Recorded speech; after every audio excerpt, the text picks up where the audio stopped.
कक्षा 11वीं के सभी विद्यार्थियों को मेरा नमस्कार। मेरे चैनल अशोक कुमार नरवर में आप सभी का स्वागत है। अब मैं अगला जो आरोह भाग 1 हिंदी जो है 11वीं कक्षा की उसका तीसरा चैप्टर में पढ़ने जा रहा हूँ।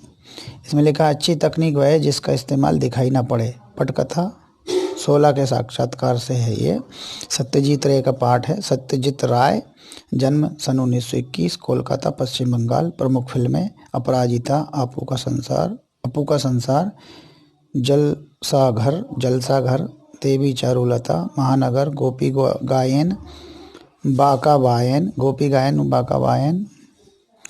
पाथेर पांचाली बांग्ला, शतरंज के खिलाड़ी, सदगति हिंदी इत्यादि ये फिल्में उन्होंने बनाई। प्रमुख रचनाएं: प्रोफेसर शंकु के कारनामे, सोने का किला, जहांगीर की स्वर्ण मुद्रा, बादशाही अंगूठी आदि।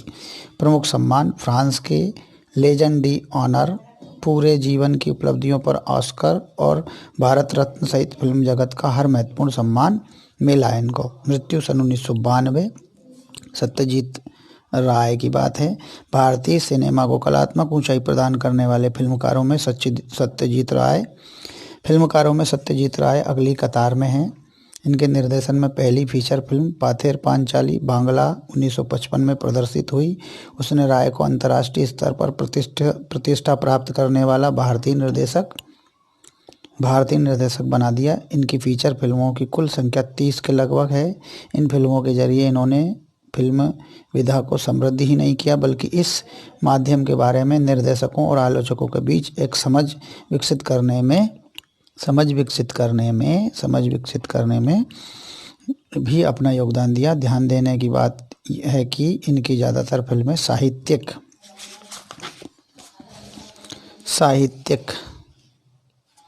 कृतियों पर आधारित हैं। इनके पसंदीदा साहित्यकारों में बंगला के विभूति भूषण बंदोपाध्याय से लेकर हिंदी के प्रेमचंद तक शामिल हैं। फिल्मों के पटकथा लेखन, संगीत संयोजन एवं निर्देशन के अलावा राय ने बंगला में बच्चों एवं किशोरों के लिए लेखन का काम भी बहुत ही संजीदगी के साथ किया।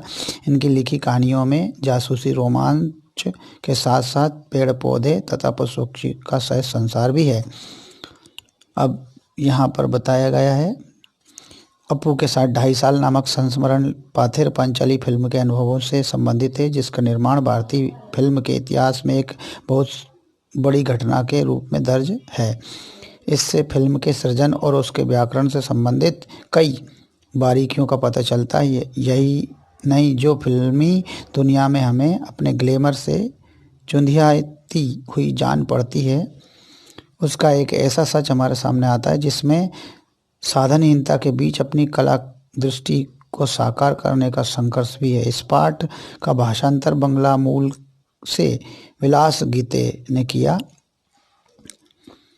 किसी फिल्मकार के लिए उसकी पहली फिल्म एक अबूझ पहेली होती है। बनने या ना बन पाने की अमूर्त शंकाओं से घिरी फिल्म पूरी होती है तो फिल्मकार जन्म लेता है। अपनी पहली फिल्म की रचना के दौरान हर फिल्मकार का अनुभव संसार इतना रोमांचकारी होता है कि वह उसके जीवन में बचपन की स्मृतियों की तरह हमेशा जीवंत बना रहता है। इस अनुभव संसार में दाखिल होना उस बेहतरीन फिल्म से गुजरने से कम नहीं। पाठ शुरू होता है अपू के साथ 2.5 साल। पाठ क्या है? अपू के साथ 2.5 साल। पाथेर पांचाली फिल्म की शूटिंग का काम 2.5 साल तक चला था। इस 2.5 साल के कालखंड में हर रोज़ तो शूटिंग होती नहीं थी। मैं तब एक विज्ञापन कंपनी में नौकरी करता था। नौकरी के काम से जब फुर्सत मिलती थी तब शूटिंग करता था। मेरे पास उस समय पर्याप्त पैसे भी नहीं थे। पैसे खत्म होने के बाद फिर से पैसे जमा होने तक शूटिंग स्थगित रखनी पड़ती थी। शूटिंग का आरंभ करने से पहले फिल्म में काम करने के लिए कलाकार इकट्ठा करने का एक बड़ा आयोजन हुआ। विशेषकर अपू की भूमिका निभाने के लिए 6 साल का एक लड़का मिल ही नहीं रहा था। आखिर मैंने अखबार में उस संदर्भ में एक विज्ञापन दिया। रास बिहारी एवेन्यू की एक बिल्डिंग में मैंने एक कमरा भाड़े पर लिया। वहाँ पर बच्चे इंटरव्यू के लिए आते थे। बहुत से लड़के आए, लेकिन अपू की भूमिका के लिए मुझे जिस तरह का लड़का चाहिए था वैसा एक भी नहीं था। एक दिन एक लड़का आया। उसकी गर्दन पर लगा पाउडर देखकर मुझे शक हुआ। नाम पूछने पर नाम पूछने पर नाजुक आवाज़ में बोला, टिया। उसके साथ आए उसके पिताजी से मैंने पूछा, क्या अभी भी इसके बाल कटवा कर यहाँ ले आए हैं? क्या अभी भी इसके बाल कटवा कर यहाँ ले आए हैं? वे सज्जन पकड़े गए, सच छिपा नहीं सके, बोले, असल में यह मेरी बेटी है। अपू की भूमिका मिलने की आशा में इसके बाल कटवा कर आपके यहाँ ले आया हूँ। सत्यजीत रे से बात हो रही है बिटिया के पिता की। चलिए आगे देखते हैं। विज्ञापन देकर भी अपू की भूमिका के लिए सही तरह का लड़का न मिलने के कारण मैं तो बेहाल हो गया। आखिर एक दिन मेरी पत्नी छत से नीचे आकर मुझसे बोली, पास वाले मकान की छत पर एक लड़का देखा, जरा उसे बुलाइए तो। आखिर हमारे पड़ोस के घर में रहने वाला लड़का सुबीर बनर्जी ही पाथेर पांचाली में आपू बना। फिल्म का काम आगे भी 2.5 साल चलने वाला है। इस बात का अंदाज़ा मुझे पहले नहीं था, इसलिए जैसे जैसे दिन बीतने लगे वैसे वैसे मुझे डर लगने लगा। अपू और दुर्गा की भूमिका निभाने वाले बच्चे अगर ज़्यादा बड़े हो गए तो फिल्म में वे दिखाई देगा, लेकिन मेरी खुशकिस्मत से उस उम्र में बच्चे जितने बढ़ते हैं उतने अपू और दुर्गा की भूमिका निभाने वाले बच्चे नहीं बढ़े। इंदिरा ठकुरन की भूमिका निभाने वाली 80 साल की उम्र की चुन्नीवाला देवी 2.5 साल तक काम कर सकी, ये भी मेरे सौभाग्य की बात थी। शूटिंग की शुरुआत में ही एक गड़बड़ हो गई।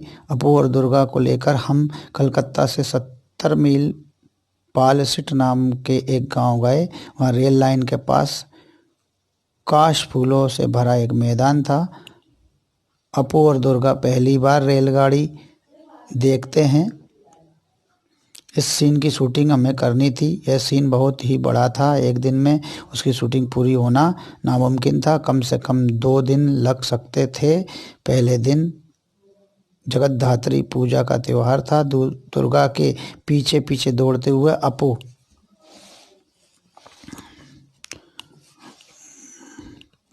काश फूलों के वन में पहुंचता है। सुबह शूटिंग शुरू करके शाम तक हमने सीन का आधा भाग चित्रित किया। निर्देशक, छायाकार, छोटे अभिनेता अभिनेत्री, हम सभी इस क्षेत्र में नवागत होने के कारण थोड़े बोराए हुए थे। बाकी का सीन बाद में चित्रित करने का निर्णय लेकर हम घर पहुंचे। 7 दिन बाद शूटिंग के लिए उस जगह गए तो वह जगह हम पहचान ही नहीं पाए। लगा ये कहाँ आ गए हम, कहाँ गए वे सारे काश फूल। बीच के 7 दिनों में जानवरों ने सारे काश फूल खा डाले थे। अब अगर हम उस जगह बाकी आधे दिन की शूटिंग करते तो पहले आधे सीन के बाद उसका मेल कैसे बैठता, उसमें से कंटिन्यूटी नदारद हो जाती। उस सीन के बाकी अंश की शूटिंग हमने उसके अगले साल शरद ऋतु में, जब फिर से वहाँ मैदान काश फूलों से भर गया, तब की। उसी समय रेलगाड़ी के भी शॉट्स लिए, लेकिन रेलगाड़ी के इतने शॉट्स थे कि रेलगाड़ी से काम नहीं चला। एक के बाद एक 3 रेलगाड़ियों को हमने शूटिंग के लिए इस्तेमाल किया। सुबह से लेकर दोपहर तक कितनी रेलगाड़ियां उस लाइन से जाती हैं यह पहले ही टाइम टेबल देखकर जान लिया था। हर एक ट्रेन एक ही दिशा में आने वाली थी। जिस स्टेशन से वे रेलगाड़ियां आने वाली थी उस स्टेशन पर हमारी टीम के अनिल बाबू थे। रेलगाड़ी स्टेशन से निकलते समय अनिल बाबू भी इंजन ड्राइवर की केबिन में चढ़ते थे, क्योंकि गाड़ी के शूटिंग की जगह के पास आते ही बॉयलर में कोयला डालना ज़रूरी था, ताकि काला धुआं निकले। सफ़ेद काश फूलों की पृष्ठभूमि तो यहाँ पर यह रेलगाड़ी के स्टेशन से निकलते समय अनिल बाबू भी इंजन के ड्राइवर की केबिन में चढ़ते थे, क्योंकि गाड़ी के शूटिंग की जगह के पास आते ही बॉयलर में कोयला डालना ज़रूरी था, ताकि काला धुआं निकले। सफ़ेद काश फूलों की पृष्ठभूमि पर अगर काला धुआं नहीं आया तो दृश्य कैसे अच्छा लगेगा। चलिए आगे।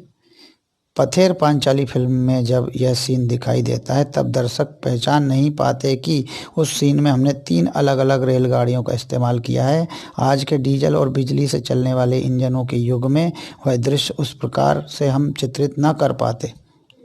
आगे, आर्थिक अभाव के कारण बहुत दिनों तक हमें अलग अलग समस्याओं से जूझना पड़ा। एक उदाहरण देता हूँ। चलिए क्या उदाहरण देते हैं। सत्यजीत राय। मूल उपन्यास में अपू और दुर्गा के भूलो नामक पालतू कुत्ते का उल्लेख है।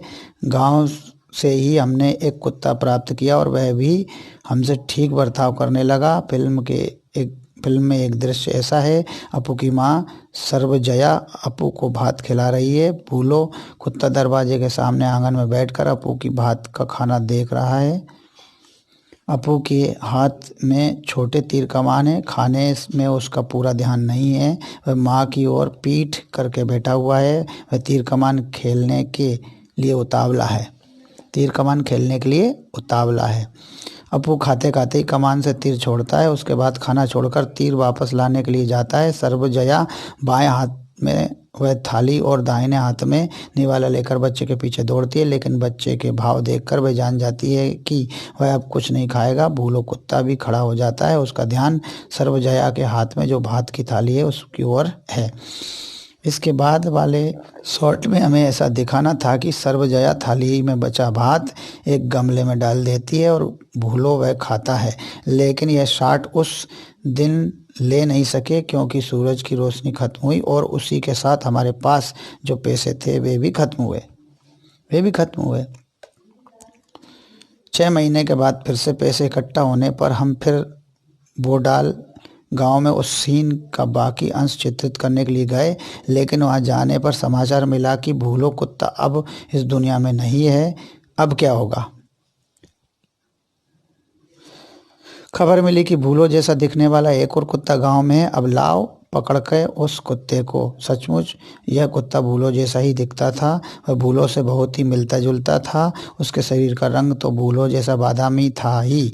उसकी दुम का छोर भी भूलो के दुम की छोर जैसा ही सफ़ेद था। आखिर यह फेंका हुआ भात उसने खाया और हमारे उस दृश्य की शूटिंग पूरी हुई।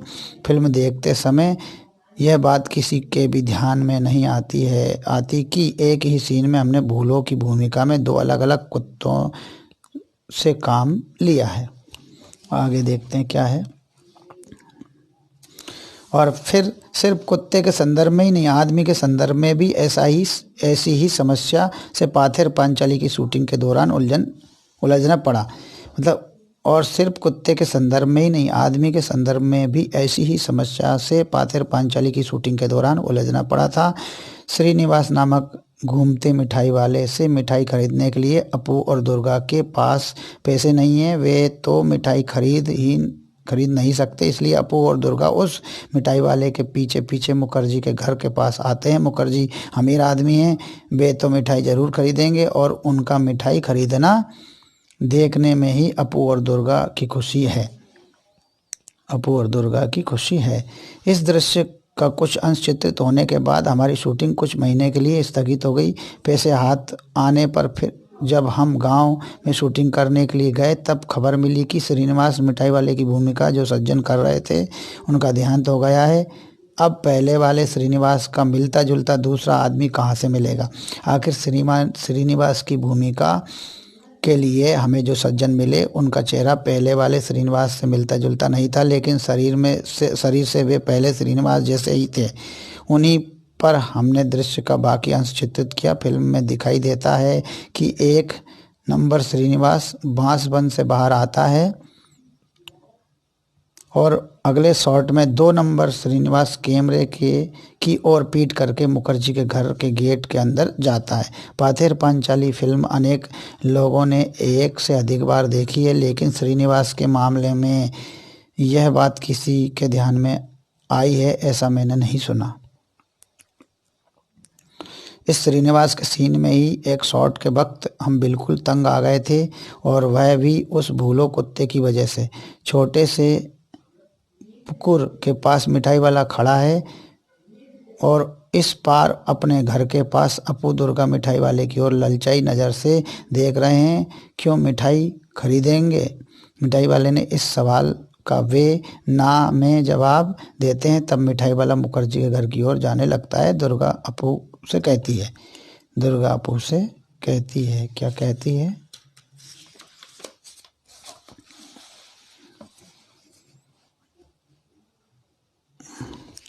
चल हम भी जाएंगे। भाई बहन दौड़ने लगते हैं और उसी समय पीछे झुरमुट में बैठा भूलो कुत्ता भी छलांग लगाकर उनके साथ दौड़ने लगता है। हमें ऐसा सीन लेना था, लेकिन मुश्किल यह है कि यह कुत्ता कोई हॉलीवुड का सिखाया हुआ नहीं था, इसलिए यह बताना मुश्किल ही था कि वह अपू दुर्गा के साथ भागता जाएगा या नहीं। कुत्ते के मालिक से हमने कहा, अपू दुर्गा जब भागने लगते हैं तब तुम अपने कुत्ते को उन दोनों के पीछे भागने के लिए कहना, उन दोनों के पीछे कुत्ते को भागने के लिए कहना। लेकिन शूटिंग के वक्त दिखाई दिया कि वह कुत्ता मालिक की आज्ञा का पालन नहीं कर रहा है। इधर हमारा कैमरा चालू ही था, कीमती फिल्म जाया हो रही थी और मुझे बार बार चिल्लाना पड़ रहा था, कट कट। अब यहाँ धीरज रखने के सिवा दूसरा उपाय नहीं था। अगर कुत्ता बच्चों के पीछे दौड़ा तो ही वह उनका पालतू कुत्ता लग सकता है। आखिर मैंने दुर्गा से अपने हाथ में थोड़ी मिठाई छिपाने के लिए कहा और वह कुत्ते को दिखाकर दौड़ने को कहा। वह कुत्ते को देखिए, यहाँ से फिर से पढ़ने। आखिर मैंने दुर्गा से अपने हाथ में थोड़ी सी मिठाई छिपाने के लिए कहा और वह कुत्ते को दिखाकर दौड़ने के लिए कहा। इस बार कुत्ता उनके पीछे भागा और हमने हमारी इच्छा के अनुसार शॉट लिया। यहाँ हमें हमारी इच्छा के अनुसार शॉट मिला। आगे, पैसों की कमी के कारण ही बारिश का दृश्य चित्रित करने में बहुत मुश्किल आई थी। बरसात के दिन आए और गए, लेकिन हमारे पास पैसे नहीं थे, इस कारण शूटिंग बंद थी। आखिर जब हाथ में पैसे आए तब अक्टूबर का महीना शुरू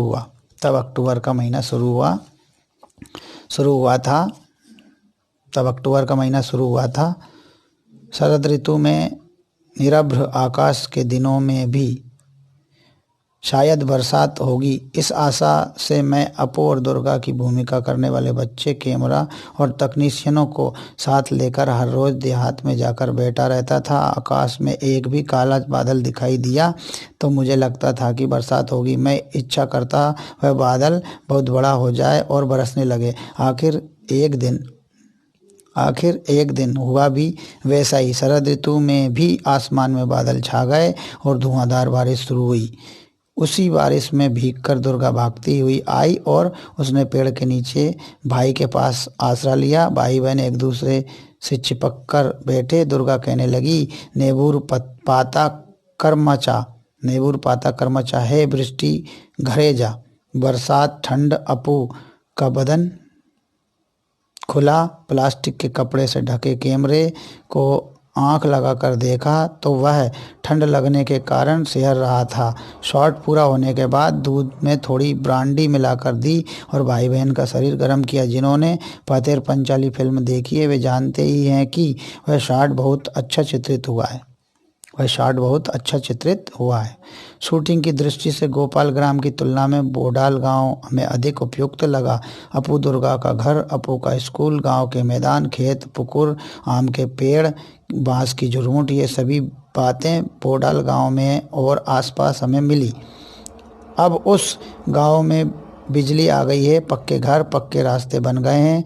उस ज़माने में वे नहीं थे। उस गांव में हमें बहुत बार जाना पड़ा, बहुत बार रहना भी पड़ा, इसलिए वहाँ के लोगों से भी हमारा परिचय हुआ। उन लोगों में एक बहुत अद्भुत सज्जन थे। उन्हें हम सुबोधदा कहकर पुकारते थे। वे 60-65 साल के थे। उनका माथा गंजा था। वे अकेले ही एक झोपड़े में रहते थे और दरवाजे पर बैठकर खुद ही से कुछ ना कुछ बड़बड़ाते रहते थे। हम उस गांव में एक फिल्म की शूटिंग करने वाले हैं, ये जानकर वे गुस्सा हो गए। हमें देखने पर वे चिल्लाते, फिल्म वाले आए हैं। अब यहाँ पर लिखा है, नींबू के पत्ते खट्टे हो गए हैं, हे बादल अब घर जाओ। ये उसका बंगला में जो उस लड़की ने बोला था दुर्गा ने, उसका अनुवाद है। अर्थ है, नींबू के पत्ते खट्टे हो गए हैं, हे बादल अब घर जाओ, बारिश जाओ। आगे देखिए क्या और बचा है थोड़ा सा। मारो उनको लाठियों से। पूछताछ करने पर लोगों ने बताया कि वे मानसिक रूप से बीमार थे। बाद में सुबोधा से हमारा अच्छा परिचय हुआ। वे हमें पास बुलाकर दरवाजे में बैठकर वायलिन पर लोकगीतों की धुनें बजाकर सुनाते थे। बीच बीच में हमारे कानों में फुसफुसाते। वे साइकिल पे जा रहा आदमी देख रहे हो ना, वह कौन है जानते हो? वह है रूजवेल्ट। पक्का पाजी उसके मत से। दूसरा, एक था चर्चिल, एक था हिटलर और एक था अब्दुल गफ्फार खान। सब उनके मतानुसार पाजी थे, उनके दुश्मन थे। चलिए आगे। हम जिस घर में शूटिंग करते थे उसके पड़ोस में एक धोबी रहता था। उसके कारण हमें बहुत परेशानी होती थी। वह भी थोड़ा सा पागल था और कभी भी भाइयों और बहनों कहकर किसी राजकीय मुद्दे पर लंबा भाषण शुरू किया करता था। फुर्सत के समय में उसके भाषण पर हमें कुछ आपत्ति नहीं थी, लेकिन अगर शूटिंग के समय वह भाषण शुरू करता तो हमारे साउंड का काम प्रभावित हो सकता था। उस धोबी के रिश्तेदारों ने अगर हमारी मदद ना की होती तो वह धोबी सचमुच ही एक सिरदर्द बन जाता। जिस घर में हम पाथेर पांचाली की शूटिंग करते थे वह घर हमें एकदम ध्वस्त अवस्था में मिला था। यह रूजवेल्ट कौन? रूजवेल्ट 1882 से 1945। पूरा नाम फ्रैंकलिन डिलानो रूजवेल्ट, अमेरिका के 32वें राष्ट्रपति। 1933 से 1945 तक रहे। इन्हें एफडीआर भी कहा जाता है। इन्हीं के कार्यकाल में एटम बम के मैनहट्टन प्रोजेक्ट पर काम शुरू हुआ था। चर्चिल 1874 से 1965 द्वितीय विश्व युद्ध के दौरान ब्रिटेन के प्रधानमंत्री। 1953 में इन्हें साहित्य का नोबेल पुरस्कार भी मिला। हिटलर 1889 से 1945 जर्मनी के तानाशाह चांसलर। 1933-1945 तक चांसलर रहे तथा नाजी पार्टी के लीडर थे। अब्दुल गफ्फार खान 1890 से 1988 ये पख्तूनों यानी अफगान के नेता थे और भारत और पाकिस्तान के विभाजन के खिलाफ थे, जिसके कारण इन्हें अपना अंतिम समय पाकिस्तान की जेल में गुजारना पड़ा। इन्हें सीमांत गांधी के नाम से भी जाना जाता है। ये हो गए, थोड़ा सा और बचा। तो यहाँ पढ़ा था हमने, वह घर एकदम ध्वस्त अवस्था में मिला था। उसके मालिक कलकत्ता में रहते थे। उनसे हमने वह घर शूटिंग के लिए भाड़े पर लिया था। उस घर की मरम्मत करके उसे शूटिंग के लिए ठीक ठाक करवाने में हमें लगभग 1 महीना लगा।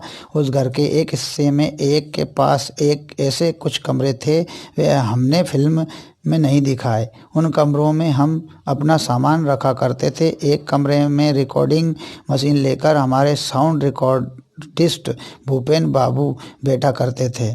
हम शूटिंग के वक्त उन्हें देख नहीं सकते, फिर भी उनकी आवाज़ सुन सकते थे। हर शूटिंग के बाद हम उनसे पूछते, साउंड ठीक है ना? भूपेन बाबू इस पर हाँ या ना जवाब देते। एक दिन शॉट के बाद मैंने साउंड के बारे में उनसे सवाल किया लेकिन कुछ भी जवाब नहीं आया। फिर एक बार पूछा, भूपेन बाबू साउंड ठीक है ना? इस पर भी जवाब ना आने पर मैं उनके कमरे में गया तो देखा कि एक बड़ा सा सांप उस कमरे में खिड़की के नीचे उतर रहा है। वह सांप देखकर भूपेन बाबू सहम गए थे और उनकी बोलती बंद हो गई थी।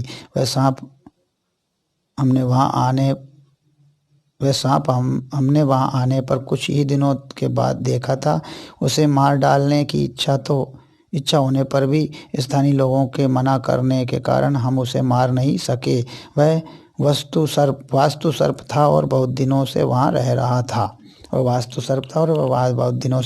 इस तरह से ये पाठ है। धन्यवाद। अब इस पाठ का वीडियो जरूर देखिएगा। कक्षा 11वीं के सभी विद्यार्थी